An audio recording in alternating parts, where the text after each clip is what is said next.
qarang'i tushdi. Asqar traktorning ho'ylig'i to'xtatib qo'yib, qamoqini yedida uxlash uchun o'z uyiga kirib ketdi. Akbar bo'lsa, mashchilik do'konda yotadi. Gulbanom opsi bilan o'ziga orliq qoldirib o'rin solgandan keyin chin zakot olgan Olinurni o'zining yotqini ichiga yotqizdi. Qo'rsqida bir taqar gumon sarosimiga selayotgan Gulsumxon bu ahvoldan zotila chidab tura olmadi. Balani nimishqa bo'shishga tangmaysan? Puti do'lmayjon bo'lib qoladi. Baya ko'ltukni yuvib etib, sundirib qo'ygan edim. Gulbanom yuzini qochirdi. Kigizni bo'g'vatmisin dedim. Shundaqmi? Gulsumxon ichida qara bu qog'jalmini o'zi qasddan sundirgan gap deb o'yladi. Ems uxla. Menmo yerib o'lgidek bo'ldim. Tarisli qilib chiroq o'chirildi. Uy ichi qorong'ulashib, go'riston jimjitligiga cho'mdi. Faqat parda tortilgan talo darizasi g'uva yo'rib turadi. Vaqt to'limi oz o'tgandek qiladi. Bu kechida Gulsumxon bilan Gulbanimning pushuldash, qasddan tortilgan xo'raklarining yolg'on ekanligini hisobga olmaganda, onasidan qizi sagak, qizidan onasi bakrak sagak edi. Ular osh kulkilik harakatlari orqali bir-birini bexudlashtirmoqchi bo'lishadi. Ham ishkilisining qo'rsqida tuzayotgan planlari, g'alba haqidagi xiyollari o'zgacha edi. Gulbanom Anzar bilan bu qitim qechib ketsa, burunqidek inoq o'talarmi? Yoki orliqda bo'lib o'tgan so'g'uqchiliklar ularni ilmon ar-xutunlardan qilib qo'yarmi? Navada keyincha Gulbanom Anzardan, Anzar Gulbanimdan so'p bir balni qo'ltiqlab Gulbanom yenib kelsa, opsi aks Anaydulla oldida nim bo'lib ketadi. Ularmi ichidan tugishib ketadi. Abadil abad Asqarning top tanisidan qutulolmaydi. Qo'lim qo'shnilarining ufshoq so'z xutunlarining sesiq gaplariga qoladi. Ketmay desa, ko'ngillik turmushiga, eriga paylayolmaydi. Bo'libmi hamma vaboliq opisiga bo'ladi. U hozirgacha Muattarxonning yomon tillariga, xo'rliqlarga chidab keldi. Lekin al mahalla oldida yuzi to'kildi. Bechara ona nima degan ko'tirishlik, nima degan o'zini tutib olgan. U burun hargiz undaq emas edi. Faqat qizi uchunla o'zini qurbon qildi. Bugun kecha Anzar bilan ketib qolsa, Muattarxon yana kelish turg'onli gap. U chaqda uning o'tganda qilgan gaplarini hamma haq rost ekan deyishdi.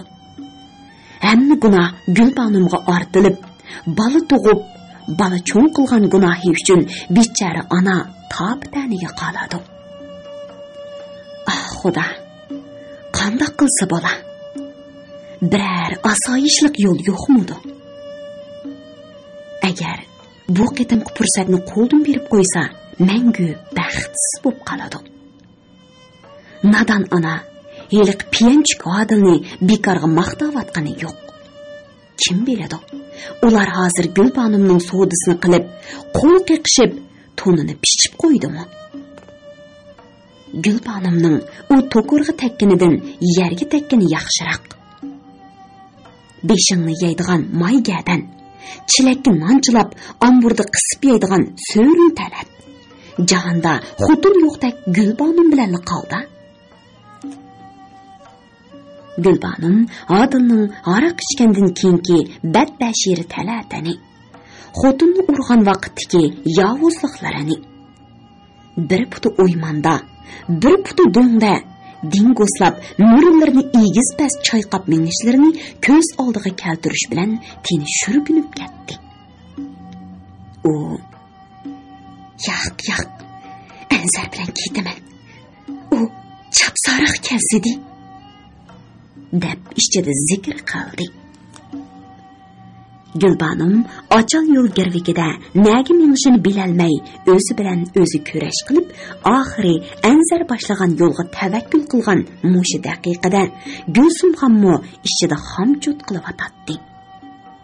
Qani, u nimalarni o'ylab atadigan? Kimlar bilan qo'rsoq urush qilib atadigan? Anglab baqaylik.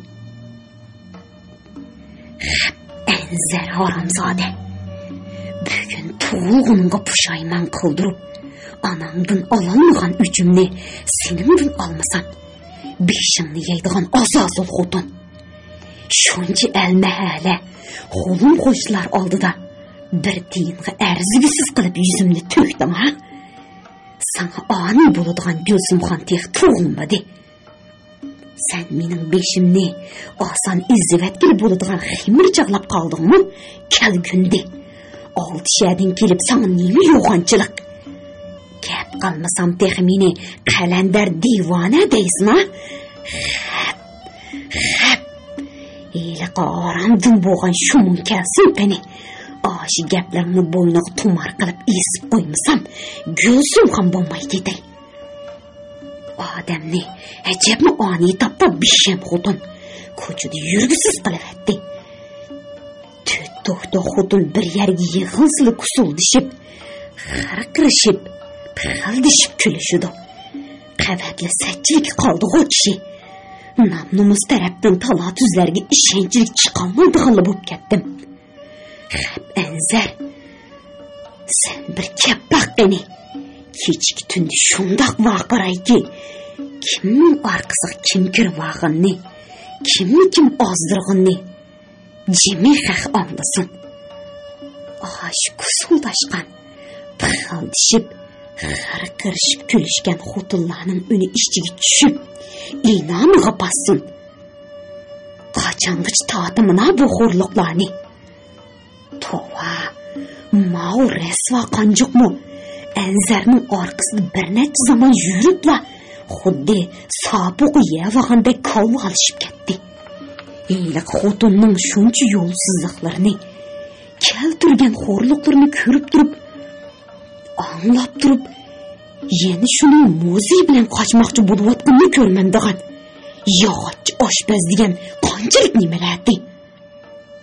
Mana hunar desa, Odiljonnikini desa bo'ladi. Her salobetlik şopurlar traktorlarını taraqıltıp ekilip qo'l qo'shtirib turgan. Dehqonchilik saymallarını yasatqili kelgan dehqonlar texi uni buni ko'tirib kelib xushomat qilayotgan. Oddisi, tikish mashinasi, velosipedlarni ekelganlarmi yonchiqini ko'lishyotgan. Odiljon bo'z shogirdlariga uni qil, buni qil, ani tart, buni chiqa deb buyruq qilib, o'z beydak qarab turgan. Gulsumxon dangining xiyolini suravergan bo'latdi. Biroq o'zidan kelgan po'ppini qilgan ovoz uni cho'chitibdi. U qizini harakat ustida tutish uchun xo'rak tortgan bo'lib oldi. Uy ichida bir necha daqiqa timtoslik hukm surdi. Arqadan o'g'ziga yana chalma tushdi. Gulsumxon qizining o'rnidan sug'urilib chiqqanini, sanduq orqasidagi sumkani tartib chiqarib yerga qo'yganini, ondan zakit olgan bolni qo'liga olganligini tuyib ketdi. Gulbanim puftining uchida amdil qadam elishi to'xta degan ovozdan yuragi jig'li qildi-da, danq etib turib qoldi. Chunki kiyimlar bilan yotgan Gulsumxonning qorong'ida pichoqdek qodilib turgan iznasi ko'rindi. Gulbanim darhol chiroqni yiqib, Anzarga belgi bermoqchi bo'lib edi. Gulsumxon o'rnidan shartta turib, qizning qo'lini tutib oldi. Sening nima qilmoqchi bo'lganligingni tunugulla patloq patingan ko'chadagi izlar menga deb bo'lgan. Gulsumxon pishirlab degidek so'zlab atadi. Bilqis xazinasi. Chiroq yiqib, munofiq erini qochirmoqchimi? Agar hozir bir vaqirsam, asqar qiyomat burni ko'taradi. May, sütüq chiq. Bol deyman, qon yo'q. Bo'lmas Asqardan ko'gilkingni ko'rsan. Gunoh ustida tutilib qolgan Gulbanom itoatmanlik bilan bo'ysunib, qaytadan yo'tqiniga kirdi. Bu chaqda olmon-talmon chapini kiygan Gulsumxon uydan o'qchib chiqib ketdi. U o'ylada palaxshib ketayotganda Gulbanom bolasini ko'rgiga yotqizdi-da, pardani qayirib, dariza ramkasini ochmoqchi bo'ldi. Ammo datlashib ketgan ilg'ur dahmi tasdi echildi. Anzar, qaching! Gulbanom qorong'ulikqa qarab varaqaradi. Ammo u kechikkan bo'lib, Gulsumxon bir kecha kunduz poylab yotgan o'g'ning oldini to'sib olgan edi. Anzarning qo'lida ig'ir bir chamadan turgandek qiladi. Hey o'g'ri, qandoq qiyin nemisan? Qizimga meningdaq soljidak choplashib olsan. Dunyoda sana bosh xotin tepilmanda, ha? Gulsumxon qo'nim qo'shlar anglasin degandek, atay unining baricha varqirab kechki tunni beshiga kiydi. Texi, onang degan Azazul bizni qalandar divonlar deydi. Sening pulingga ko'z qizartqudaysan. Qanchalik ne'matim? Bilmasang berib ol. Bir o'g'lim katta savdigar. Kichik o'g'lim traktorda sharaqlab pul tepib-atadi. Qizim bo'lsa mashinchi, men degan davlatning maoshli ishchisi. Sen nihoyat bir yog'atchi-ku. Qaysimiz qalandar divona, xalq olam o'qdan biladi. Voy zidi pas kelgindi, holingga bekib, hol tortib, o'zingning yurtingdan xotin tepib ol. Mana ko'rinib turibdi-ku, kimning orqasiga kim kirib olgani? Bu kechida o'g'zamga cholni tashlab, qo'rodan aylanib ketolmaysan. Deb baqa, Gulbanom seni yo'ldan chiqardimi yoki senmi? Gulsumxon yana qanchalik tillaydi ekan belgili bo'lmaydi. Uning alpozig'iga qaraganda qo'rsoq ko'pga bo'shishdigandek emas edi. Ammo shu chaqda ko'ni darvozani taraqlatib, Asqar o'qdek etilib keldi-da, Anzarni qora quyuq urib ketdi. Uning orqasidan yugurib chiqqan Gulbanom Asqarni quchoqlab olib, kuch erisholmagandan keyin Anzarni badani bilan to'sib oldi. "Qanimni urmasan, bo'lsa urib o'ldirman." Gulbanom opsig'i qadaldi. "Mavlashib bo'laman, hayda. Bo'lmasa tamg'usib o'lib berman. Men bu joydan jaqtoydim." Gulbanom shundoq varqiradiki, darizalarni ochib, tomosha ko'rayotgan qo'lim qo'shinlar qo'rqindan dariz qopqoqlarini yepib oldi. Bayatdan beri qizini maqtab, Anzarni tushirgan Gulsumxon xuddi 6 oy otgan paxtam bir yekichi bo'lmadi degandek, yerga chaplashib, qo'g'dab turgan Gulbanomni ko'rar ko'zi yo'q qoldi. Asqarni ittirib akirib ketdi. "Akin, yuz ko'zlarimizni surtib o'tay." Gulbanom qo'lyaqliqni oldi. "Qanab ketibdi. Sizmi o'g'il bol bo'lgandan keyin nima ish qo'l yondirmaysiz?" "Haqni urib odatlanmabdiman. Uning ustiga u sizning ukungiz tursa. U degan bir xojir ish bilamsiz. Tova bu sanchiliklarni." Yig'layotgan Gulbanom bir qarorga kelgan edi. "Bo'ldi, qaytib ketib, biz ajrashib ketaylik." "Gulbanom, undoq dema. Bu ishlar o'tib ketadi. O'tib ketgan bilan yurakdan chiqmaydi. Onamizning tillari, opam mening yuragimni jarohat qilib bo'ldi. Hozir qabohatlik tillar sizning yuragingizni xun qilib o'tdi. Endi oramizdagi hayo, nomus, izzat, hurmat, odamiylik pardishaplari yirtildi. Bularni unutmoq, yurakdan chiqarmoq oson emas. Qisqasi bir-birimizning yuziga qarayolmag'idek qora yuz bo'ldi. Nima degan qo'rqinchli, nima degan zulmatli kecha bu. Paskini haqorat bilan bulg'angan bu kechani menga unutolmasam kerak. Gulbanom orqasiga qaramay kirib ketdi. u uyga kirib qirqirab yig'layotgan bolasini qo'liga olmay eshik tarafga tikilib qolganicha qaytib qoldi. Gulsumxon uning tosh haykaldek surlik chiroyiga qarab andikdi. Darvaqa o'lim ko'ziga ko'ringan, ajalga tavakkul qilgan odamlarning chiroyi mushunda qo'rqinchli tusga kirishi mumkin. Gulsumxon sal haddidan oshirvatdimmi qandaq? Nima bo'lsa, u yaxshi ko'rgan eri emasmi deganlarni ko'nglidan o'tkazdi-yu, lekin Muattarxonning qizining uyida ham o'ylig'i 3 qatim besib kirgan vaqtdagi alpozi, dahshatli xo'rliqlari, buzilgan eg'izi ko'z oldiga kelish bilan darholla xiymiga yondi. Qizim Gulbonim, bo'ldi gap qilma. Senmi bir ona bo'lib qolsan? Mening tarixchi yuz xotiramni qilmading-a? Endi ajrashadigan bo'ldim. Xo'sh bo'lgansan. Meni amdi eshak o'rnida sepib xajla. Mening o'shiqchi gap anglag'im yo'q. Gulbonim yotqinga purkunib, bosh ko'zni chumkab yetib oldi. U birinchi qatim opsig'i nafratlanmoqda edi. Gulsumxonmi qonni qon bilan yo'yiman deb eg'ir tanglashdi qoldi. Avu ming eg'iz tillasa bir eg'iz mit qilmaydigan yavash yumshoq anzar nim bo'lib ketgandi. Jim turib bergan kishiga mush etish nomardning ishi. Ko'nilar tig' yari saqyar, dil yari saqaymas debdigan. Gulsumxonning bugun kech qilgan nomardligi qizining yuragiga mangu o'chmas o'chmanlik deg'ini qoldirdi. Qaraganda Gulsumxonmi vijdon azobi tortib qolgandek qilatdi. Al-haq qilib oldim, etib oldim deb o'zimizni xushal qilmayli. Bu o'tni olam hamon yanadi. Shuni biz Muattarxon va Gulsumxonlarga donolarning munujavhar g'azalini hadiya qilamiz. Yondirib ko'rstar palak har amalni ko'zingga.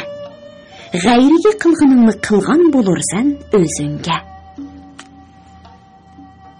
Anglavatqaninglar bili qutoridan anglatilayotgan ovozliq asarlar sahifasi. 2-chi qism. Kechikkan pushaymonlar. Anzar bilan Gulbonim qizi 40 kunlik bo'lgan kuni ajrashdi. Kichik Ali Nur Gulsumxonlar oilasiga qoldi. Mana uning gumo hash-pash degicha 2 oydan eshib qoldi.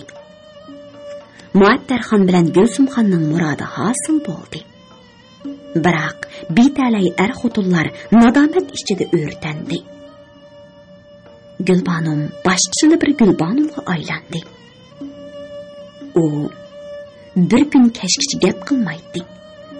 Uning kunda qiladigan amali qizini imitish, lat petaklarini yuyish, bo'shki bo'lash, bulmoq yegizish bilan bo'ladi. Hattoki qizini erkiltib bo'lsa-mu, 1-2 eg'iz tatliq gapini qilishdan qolgan edi. Faqat kunduzlari 2 puti orliqiga yotqizib olgan qiziga soatlab, kunlab tikilib qoladiki, opsiga, Asqarga, Akbarga qosh ko'tirib qaramaydi. Nagan-naganda kelib qolgan Anaytulla ahvol so'rab holi qolmasa, Gulbonim faqat labbini qarab qo'yib, yana qiziga qarab oladi. U tamoq choylarini oilasidagilar bilan bir jo'zda o'ltirib yemay, chinisini ko'tirib ichkiriga uyga, oshxonaga, peshayvonga ochiqib ketadi. Gulsumxon yelinib yolvordi. Pandi nasihat qildi. Yig'lab, ochiqlabmi baxdi. Ammo qizi go'mishlardek bolasidan ko'z uzmay o'ltiradi. Gulbonim Anzardan ajrashgandan keyin tuqqanlar bir qatim elchi kirgizdi. Qizining ahvoli o'ziga ayon bo'lgan Gulsumxon qizimiz u yoqdan ajrashib, bu yoqdan to'yini qilsa, Әл мәхәлі ішчеді сөз чөчек болуду.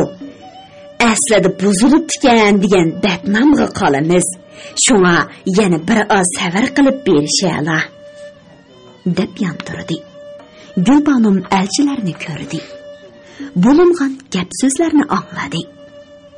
Lekin ak kök demedi. G'ovg'a ko'tarmadi. Allı kallı deb yig'lamadi. Ahvoldan qaraganda u o'zining bir nafs bo'yin ekanligini his qilgan bo'lsa kerak. Albatta, bundaq esil go'harni har qanday kishi oladi. Bahosiga yetgan xaridor kim bo'lishidan qat'iy nazar, qiyirmi, yoshmi, oqsoq cho'loq, miyibmi, papil qush sarangmi eliveradi-da. Gulsumxonmi ko'ngli tortgan odamga sotadi. Ijtimoiy turmushda har qanday bo'yimni sotadi. Oladi, almashtiradi. Sovg'a qiladi, o'tinadi emasmi? Şuna başqalarının hörü-pörü deb arığı düşüdüğən ila tətürü yox. Güzel boyum Gülbanım mana şundaq qanqaraş, esen keraş, tengirqaş, ökünüş, Tanrıdan ümit kütməslik içində yaşavatıdı. Onun külləri bir ündə, bir tündə, həsrət nadametləri zardoblarni ishchish, judolik zanjirlarida bo'g'ilish, so'yimlik erni seg'inish omburlarida qisilish bilan o'tmaydi. Al-haq pushaymon o'qlari uning yurak bag'rini, sarvi simasini g'alvirdak o'tmi tush qilavatdi. Va darixa, nimishqimi osh timtoz sahrodan qaytib kelgan bo'lg'iydi. Sözün rəng sayılar pinhanlaşdırğan edirlarda çölgülü bulup kəsçü. Etiz qırlardaki nam əməli iniq bulmağan aşı otçu piçidiki bir qıyaq bolsucu qaşki.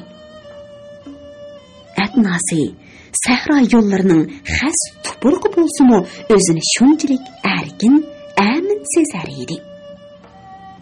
Pah, şəhərdiki bədboy hava. Bulğanğan muhit, közlərini manallaşdırğan istütek, yürgünni qısqan nahaqçilik, əskiliklər, addesi öz huylisidiki dimiqdalaq, sürlük, zoval gugumlıq içində heyliqi suyumlik pakar lampımı erib ketgan. Gülbanım tumanlıq közləri bilən o yerga qaraydı. Amma birovlarning ravobining mungluq sadasi, taqtuq ovozlari anglanmaydi. Tova, barliq notuvonlarning umri zarqib kutish, birovlarni taqatsiz seg'inish, bag'ri o'rtinib kuyish, ko'zlari umr voqi yosh yo'q o'tamdig'andi. Ko'rim, bizning suyimli qizimiz Gulbanım ana shundaq kunlarga qoldi. Әмді әнзәрчу. Mehriban yürekten ayrılgan bu 2 aydan artıq vaqt içinde o daryo bo'yi ko'chasidan aylanib ketalmadi. Tun kecha, shamu saharlarda, oppoq oydinlarda Anzar tiz qeching degan nida anglangan darizlarga talmirib qaraydi. O'maq ayoli, tatli qizi aşı uyda edi. Əfsus, min əfsus. Ularning tangishpa tiniqlari darizi ro'jaklardan qisilib chiqsin nima. Anzar tinmay yetlasa. Dardga, judolik nadomatiga to'lgan qalbi orom topsa bo'lmamdi. Birdamlik bo'lsa mayli edi. Anzar daryo bo'yi ko'chasiga 4-5 kunda, ba'zida bek oldirish ishlab charchab qolganlarda hafta 10 kunda bir qatim keladi. Har kelganida quruq kelmaydi. Birer yarti go'sht, may, ba'zida tuxum, shakar, sut parashki, Ay oxirida bo'lsa, guruch, un, pul degandek narsalarni so'lyoq xaltisi bilanla darvoza ostidan kirgizib yetdi. Bu tayyor ne'matlar Gulsumxonga muhli yoqatdi. Lekin Gulbanom bilan Oliy nurni ko'rsatmaydi. Shundaqdimi Anzar qiynamsini oqlaydi. Hatto yeliq kichidagi unutilmas til ahonatlarini mo ko'ngliga olmadi. Anamning zulmi o'tib ketgachga qo'rsqig'i sig'dira olmadi. Bu degan dardini chiqirib olish deb tushundi. U ba'zida o'giziga chalma tashlab boqmoqchimi bo'ladi. Lekin yana bir g'ovg'oning chiqishidan ansirab o'zini besib oladi. Anzarning kechalarda har xil yemakliklarni akilib darvozadan kirgizib yetishi ko'paygan sari Gulsumxon andishiga tushib qoldi. U mush yemakliklar ichida issiqlik qilib o'qitayotgan yoki judi qilingan narsalar bormidi deb o'ylaydi. Ham qizining qaytadan ish terib qo'yishidan yuragi og'atdi. Gulbanomning patroq to'yini qilib etmasa, quloq tinjimaydiganligiga ko'zi yetgan Gulsumxon bu qitim elchilar kirsa, ma'qul deb javob berishni ko'ngliga pukdi. Ammo Anzar undaq o'ylamaydi. Yarim yil, bir yil, hatto 5-10 yil bo'lsa-mu, bir kuni ayoli bilan bo'lishib oladiganligiga ishonadi. Har ikkala ona mundaq tosh beg'irlik qilib turavermas. Ularmi odam. Bir kuni bo'lmasa bir kuni balalarga ichi og'rib, erib qolishi mumkin. Albatta, Anzar sabr toqat qilsa, murodiga muyassar bo'la oladi. Biroq Muattarxonning qiyin qistoqlari haddidan oshmoqda edi. U Gulniso bilan to'y qilsan deb har kuni ko'tuldab to'yg'izib yetadi. O'lish kun ular oshxonda eshib qolgan langman xemirni uyga qaytirib akkaldi. Gulnisoxon chabdaslik bilan qo'rimi-qo'radi. Ular o'lash-cho'lash kashlik tamoqini yeyishdi. Hozir yengsarliq bu qiz Anzarni xuddi o'z yerdek kutadi. Yili usudingizmi deb choy akkalsa, yili do'lingizni tutib qo'yay, o'choq oldida enishib telib ketganda deydi. Xijiq kelgan Abdusamad: "Ay xonimay, onamning qishi chiqma, to'la odamning qo'ltig'ini terlatmay" deb zodili yuz xotiri qilmaydi. Lekin bu qiz to'yni qachon qilib qo'yila degandek Muattarxonning ko'zining ichiga to'liq qaraydigan bo'lib oldi. Kashlik langman yeyilib bo'lishi bilan Muattarxon sabohat Gulnisolarni chiqiribdi. U kanini qirib, gelini ruslab olgandan keyin Anzarga qaradi. "Anzar, ajrashqiningga 2 oydan oshdi. Qachongacha elim divondek yursana? Gulnisoxon bilan to'yinglarni qilaversam deyman." Muattarxon beshini sangiltib, zo'n surmay o'tirgan o'g'liga qarab sabraliq tutdi. "Zodi sening nima g'arzing bor? Kechalarda berib, og'zi burningni, kiyim-kechaklaringni qonga bo'yab kelding. Oranglarda hech qanday er-xotinlik mehri qolmadi. Ya nimaga tortishsan? Oshi olvasti paskinig'imi?" Onasining Gulbanimni haqoratlashi Anzarga tikkaldi bo'lg'ay, beshini ko'tirib olib qo'ydi. "Ha, ko'zingni halab yegan buqdek olaydisan go'texe. Shuncha rasvochiliklarni qilding. Bolakan deb sening gammadim. Endi o'ylik o'choqlik qilib qo'yay desam yomonmi? Mendek ichkuyar, mehribon, kuyimchan onani ko'rganmisan? Rost ona," dedi Abdusamad ta'addi bilan. "Sizlardek onani bu dunyodan topmoq basi mushkul. Sen og'zingni yum, shovchi. Mol mo'rimasga gap qilyapman men." Muattarxon yana Anzarga qadaldi. Dilqut xazinasi. "Gap qila, qo'shilamsan yo'q." "Ana, ajrash dedilar, ajrashdim. Bir qizim yetim bo'ldi." Anzar beshini ko'tirdi-yu, onasiga qarayolmadi. Yana nima qilib bersam bo'ladi? Mening hozircha o'ylangim yo'q. O'ylanmay ko'cha qaraydigan shapaqchi bo'lmoqchimi? Ana, ig'izirni buzmusila. Mening qandoqliqim o'zirga ayon. Axloq chekidan chiqqanim yo'q.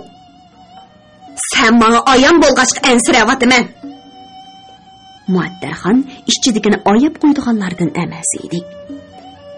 Elixo'ga kelibla bir jalab bilan qochib, haramdan bola topqaningmi?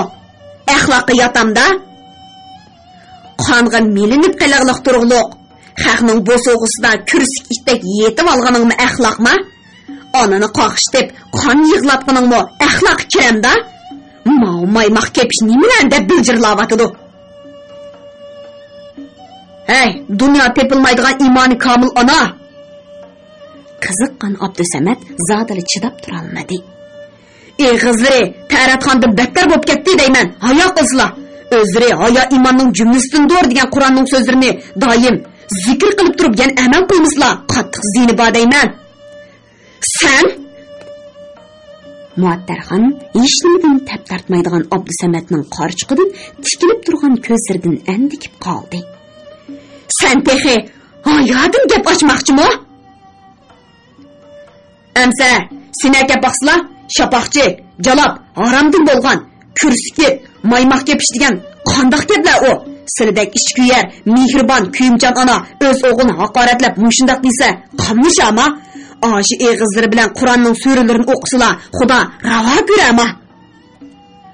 Og'zi yitdik ko'ngli tuz Abdusamat onasining eng ojiz halqasini tutib olgan edi.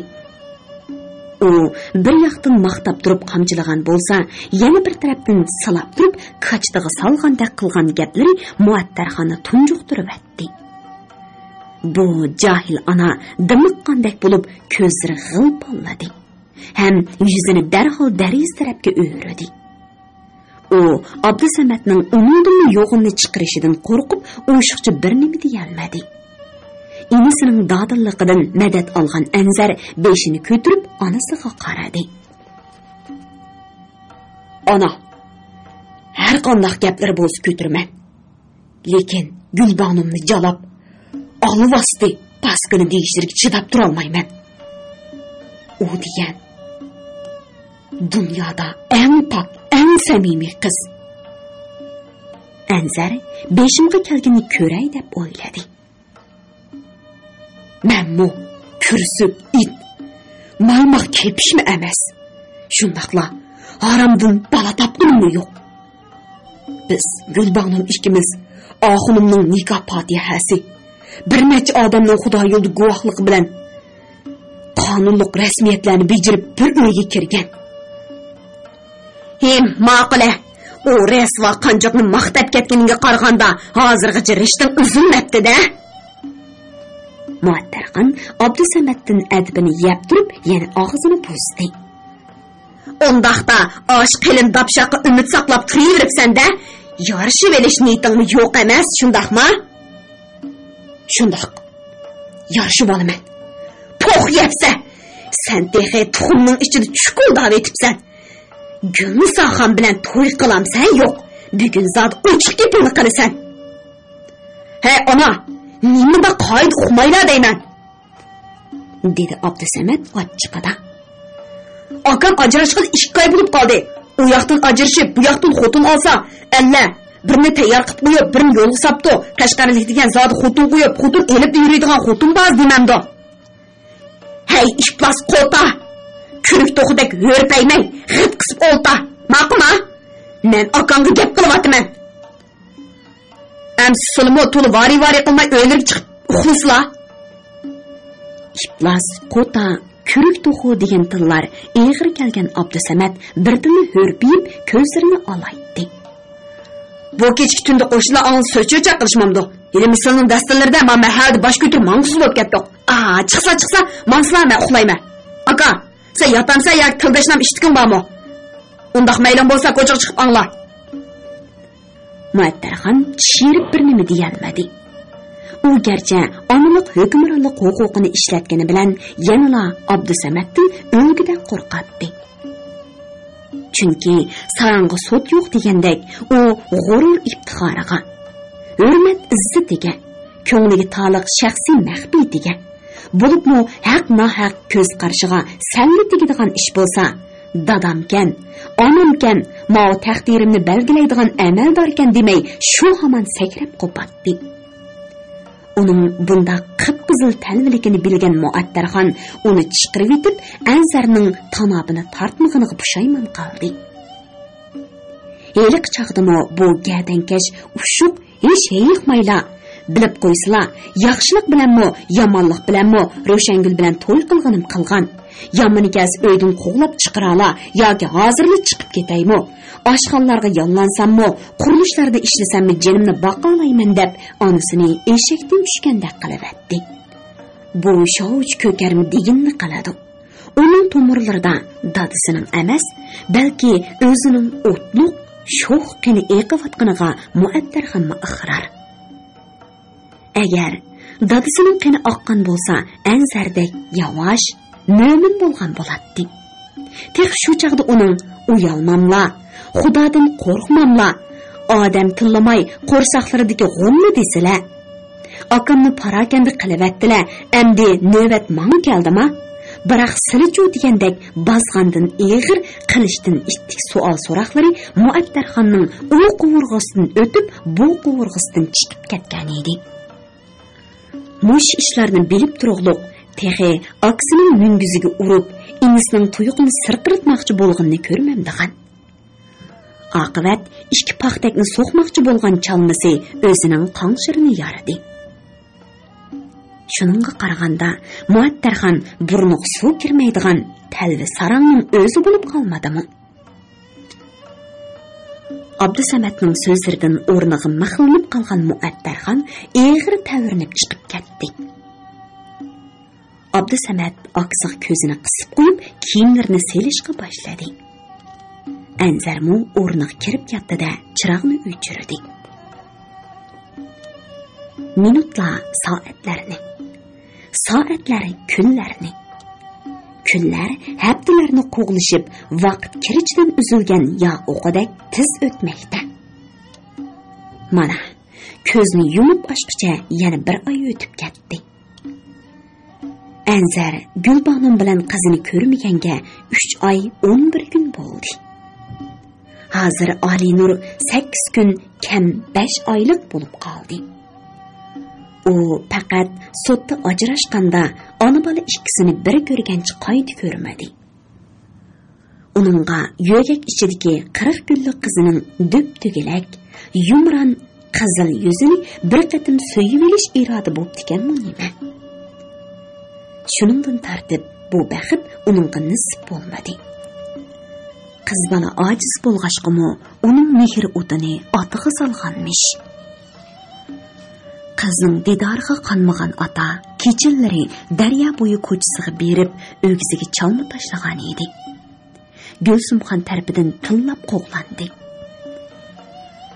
Anzar suyimli kishilarning visolidan mahrum qilayotgan Gulsumxon onaga nafrat qo'zg'almoqda edi. Bu o'shmanlik Gulbonim ham Olinurni sevg'in hoziri barbara yurgiga latqadek uyib qoldi. Mana judolik otashlarida o'rtinayotgan Anzar hafta bo'ldi. Yana daryo bo'yi ko'chasiga berib, o'z mahbubisining o'g'isiga chalma tashlayotganini yo uradiganlar, yo kulib chiqadiganlar, yoki bo'lmasa qor bo'rondek tillab chiqadiganlar darvozani ochib chiqishmadi. Urib o'ltirib yetadiganlar chiqsa mayli edi.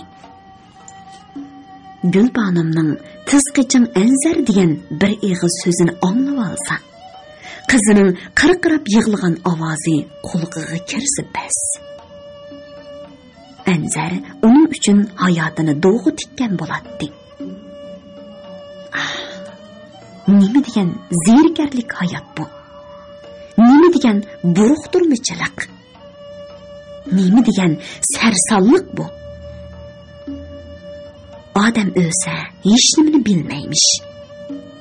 Bu dunyoga kelib nima ishlarni qilgan, qanday yaxshilik, yomonliklar, hasrat, xushalliqlar qaror topgan, qandoq jannat huzuri, do'zax azobi boshlaridan o'tgan, yana qandoq judolik ham visollari haqdodiga yetgan, maishat bilan manfaat ko'ylarida qanchalik qonlari chechishgan, xuddi o'lmaydigandek teriqdek boylik uchun kimlarni ranjitgan, hammani bilmaymish.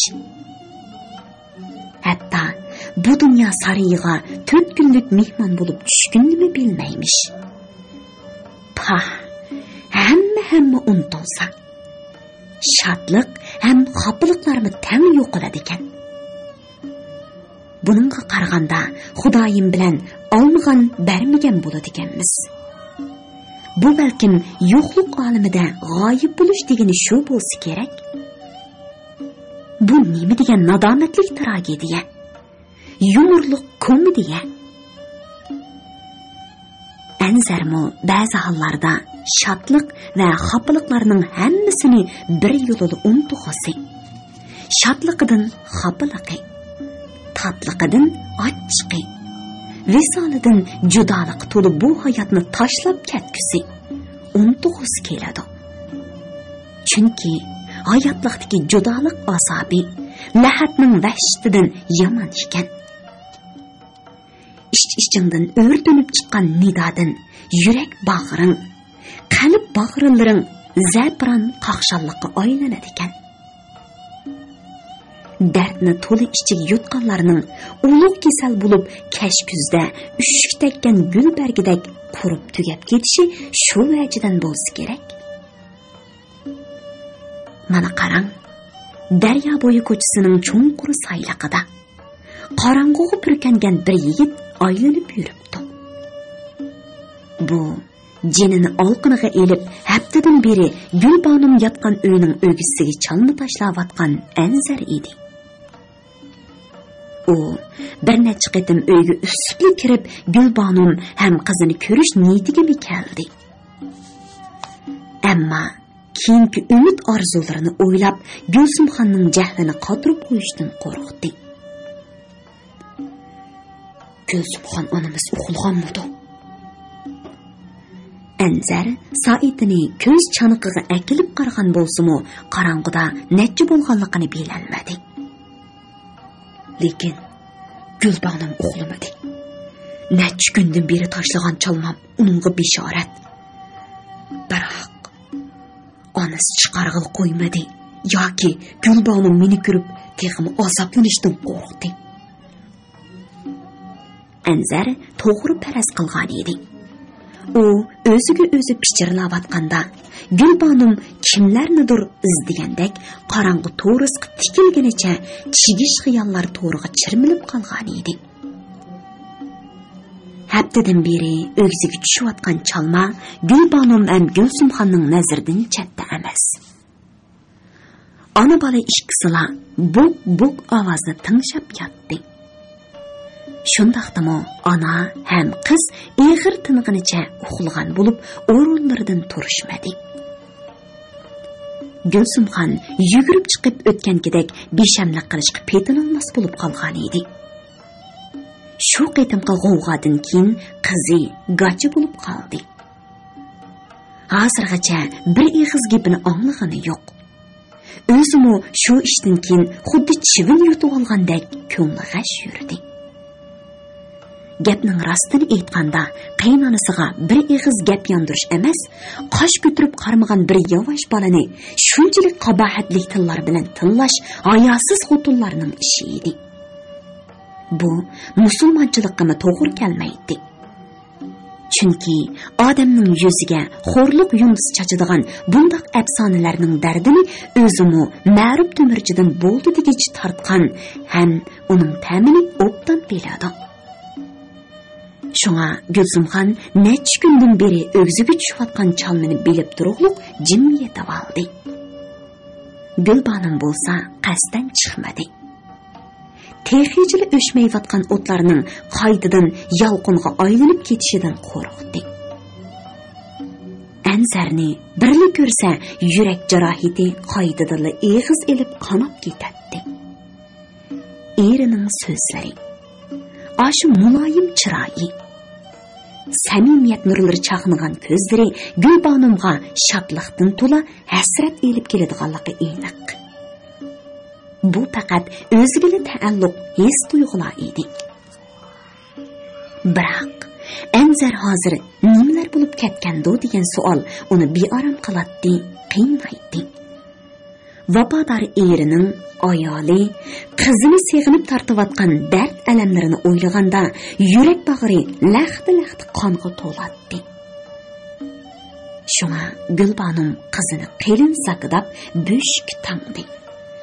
Balani emitadigan chaqda yondirdigan sham bilan sarangini saramjonlashtirdi. U bugun beshiga balo tig'i yog'simi qizini dadasiga ko'rsatish niyatiga kelgan edi. Mana, o'g'ziga tushgan chalma Gulbanumning yurak tarillarini titritib, butun vujudiga o't tutashdi. U hech qanday o'duqmay, tamtirmay shamni yondirdi. Balani yashdi, ham uni ko'rpisiga yo'gab, yip bilan tangdida sarangini yonchuqiga soldi. Nega borsan? Gulsumxon chashrab o'rnidan turib o'ltirdi. Anzarning qishig'i. Balon dadisiga ko'rsatsam bo'lmamda? Men bugun chiqqan. Necha oylardan beri gaji bo'lib qolgan Gulbanumning bu tunji eg'iz etishi edi. U balani qor besib olib qolmasin uchun bo'shk beshig'i tiqib qo'ygan yo'g'on pichoqni qo'liga oldi. Darhol yovuz o'g'lim Asqarni boshlab chiqib, ana bala ham Anzar uchimizni o'ltirgizib. Men bugun hamma ishni beshimga elib qo'ydim. Gulbanum qo'lidagi pichoqni opasining oldiga tashladi, chiqib ketdi. Biliqut shirkatida ovozga elinib, Biliqut to'rida anglatilayotgan Uyg'ur yozuvchisi Jaloliddin Bahramning Shinjang yoshlar o'smirlar nashriyoti tarafidan nashr qilingan Natavalla nomli romanini bugun mushargacha anglatdik.